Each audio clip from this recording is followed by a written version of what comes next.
a night of ghoulish costumes, haunted houses, trick-or-treat, witches, and jack-o'-lanterns. What is Halloween really about? Well, the exact origin of Halloween celebrations remains disputed by scholars. Most pointed back to the ancient Celtic festival Samhain as the origin of Halloween. The Celts divided their year into two halves or seasons, the light half, the summer, the dark half, the winter. October 31st was the transitional time between the end of the summer and the beginning of winter, with its darker and shorter days that were often associated with death.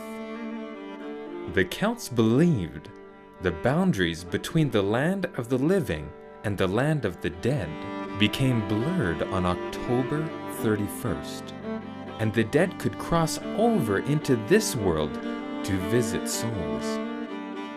To avoid being recognized and sought by ghosts, when they left their house, the Celts would wear masks or other disguises to trick the ghosts so they wouldn't think they were a fellow spirit.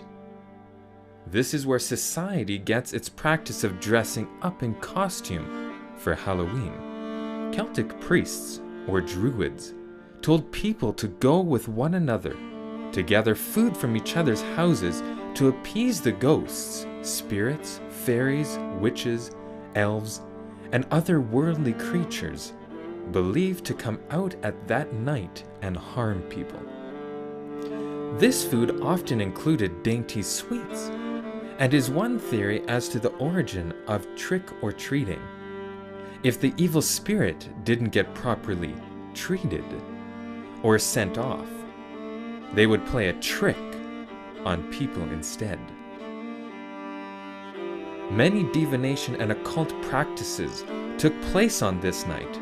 People sought out spirits of their ancestors and other beings to tell the future about weather and crop expectations, or even romantic interests. One tradition for women included standing in front of a mirror with a candle in a darkened room, where it was said that the face of their future husband would pass before them. God makes it clear where he stands on these sorts of practices.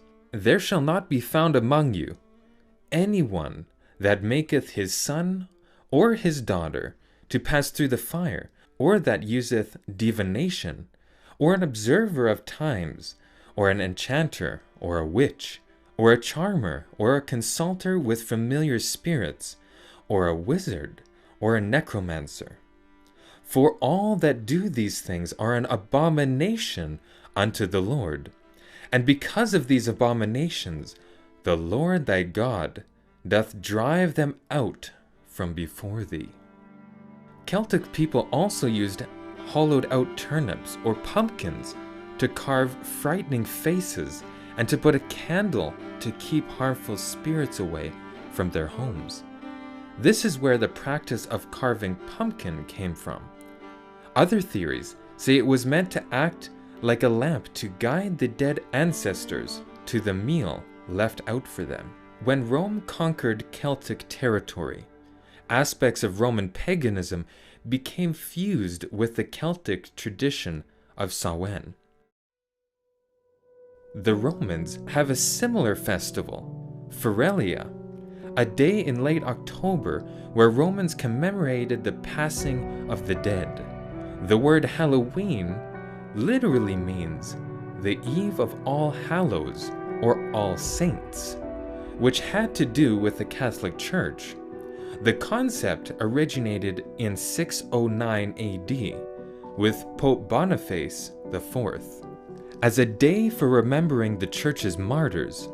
In the 9th century, Pope Gregory III dedicated this day to all the saints, hence the name All Hallows or All Saints Day, and moved it from May to November 1st, directly after the Celtic pagan festival of Samhain.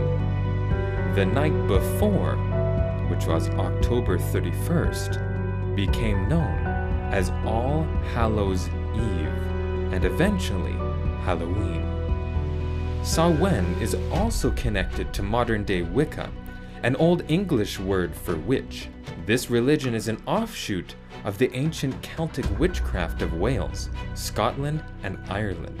Samhain was one of the more important Sabbat or seasonal holidays of the year that witches held sacred. Celtic priests believed that witches ride on broomsticks this night and can change themselves into black cats.